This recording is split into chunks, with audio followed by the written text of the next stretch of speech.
Sulod sa 8 ka probinsya ug syudad sa Soc-Sargen Region, leading na ang South Cotabato Province sa Sraami 2024. Sa partial ug unofficial medal tally as of 9 a.m., March 6, 2024, nakaangkon na og 42 gold medals ang South Cotabato sa regular sports. Gisundan dayon kini sa Gensan nga nakaangkon og 33 gold medals. Kidapawan City nga dunay 18, Cotabato Province nga dunay 15, Coronadal City nga dunay 12 gold medals, Sarangani Province nga dunay 8, Tacurong City nga dunay 7 ug Sultan Kudarat nga dunay 3 gold medals. Do naapay tay kaming na mga events karon og ang mga crossover events naa pa og ang semis, so naapay chance nga makahabol ang Gensan og ma-defend nato ang ato ang title as the most number of medal delegation karong Israa. Niaging Sraami 2023, leading usab ang South Cotabato Province, sumala kang Kenneth Carisma, Division Information Officer sa DepEd Gensan. So bilog ang bola, naapat na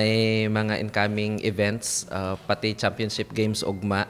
So naapay pag-asa, dako pa ang chances nga makahabol pa ta sa medal tally. Lipay usab ang mga coach sa South Cotabato tungod ang pila ka adlaw nga training, dunay maayong resulta. Siyempre, we are very happy and we are very blessed na may mga panalo kami.